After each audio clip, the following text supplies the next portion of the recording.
Bonjour à tous et bienvenue sur Summers Advisors, la chaîne qui propose informations et tutos sur le monde digital. Dans cette vidéo, je vais vous montrer comment utiliser Code Interpréteur de OpenAI, donc GPT-4 ou GPT+, pour analyser des données. Vous allez voir, c'est tout simplement magique. C'est parti! Avant de commencer, pensez à vous abonner à ma chaîne YouTube. Cela est très important pour la faire vivre. Je compte sur vous. Donc, on va analyser des données avec ChatGPT. Donc, notez bien, j'ai la version plus de ChatGPT, donc la version payante. J'accède à GPT-4 et je vais sur Code Interpréteur. On remarquera ce plus qui apparaît. Cliquez dessus afin de téléverser un fichier. Donc, le fichier où vous avez vos données. Voici le mien. Et on va mettre ce message. Analyse-moi le BTC. Donne-moi toutes les informations possibles, tendance, analyse, volume, etc. Donc on va faire vraiment simple, hein. Et si vous voulez quelque chose en particulier, n'hésitez pas à lui demander.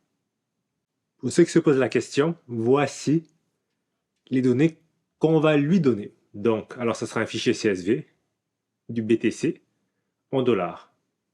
On aura toutes sortes de données sur de très nombreuses années, donc de 2015 à 2023. Et pour ceux qui se demandent où est-ce que l'on a eu ces données, tout simplement sur Kaggle. D'accord? Bien, on va pouvoir commencer. Donc,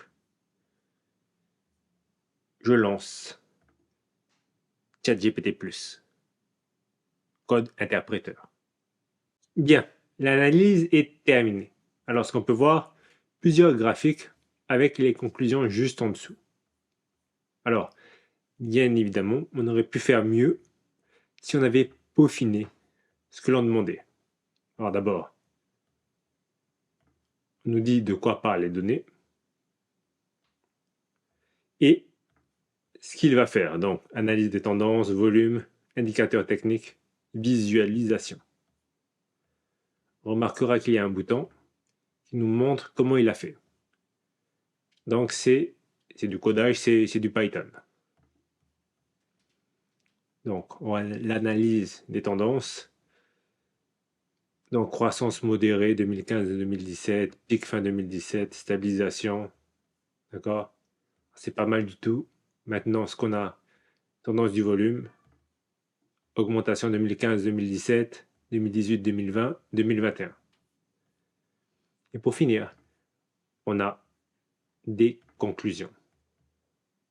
Donc, alors, je ne vais pas tout vous lire, ça ne sert à rien, mais vous pouvez voir la force. Ok, vous pouvez voir qu'en quelques minutes, j'ai eu tout ça simplement et que j'aurais pu avoir beaucoup plus si j'avais demandé plus de détails, j'avais peaufiné ce que je lui demandais. Regardez, à la fin, il nous pose une question. Voulez-vous que je continue avec cette analyse? Si oui, quelle période de moyenne mobile? Donc, je peux lui dire oui, continue l'analyse sur une période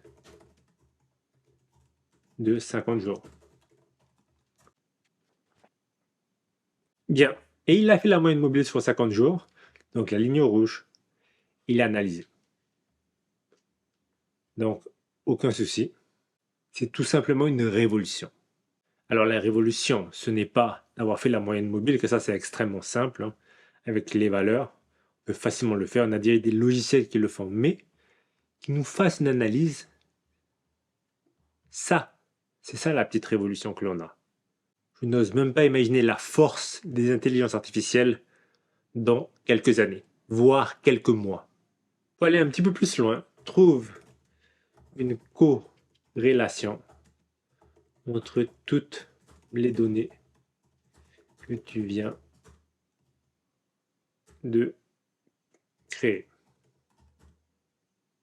Par exemple, une corrélation entre la moyenne mobile. Alors, je pourrais faire MA50, mais 50, voilà, je vais faire ça. Moyenne mobile 50. Euh, tendance, tendance du marché. tendance, analyse du volume,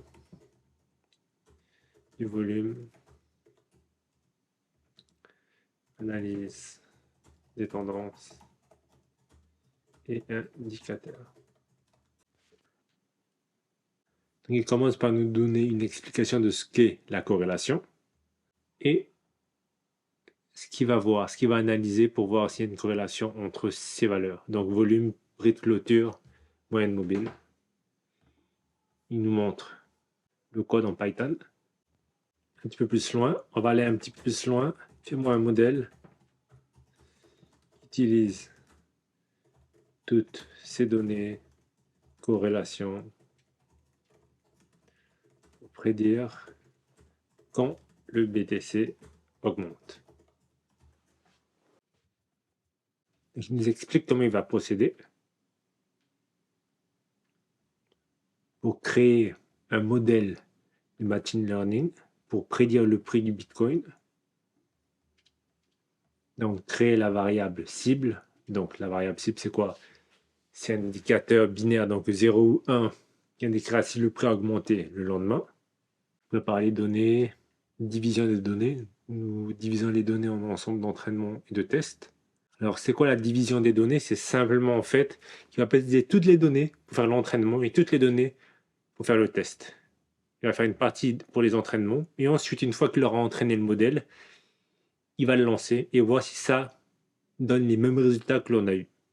D'accord? Par exemple, alors je dis peut-être une bêtise, je ne sais pas comment il l'a fait exactement, mais de 2015 à 2020, il l'a fait, jusqu'à 2022, il a fait l'entraînement. Et après, il lance le modèle pour voir s'il a les mêmes résultats que ce qui s'est réellement passé en 2023.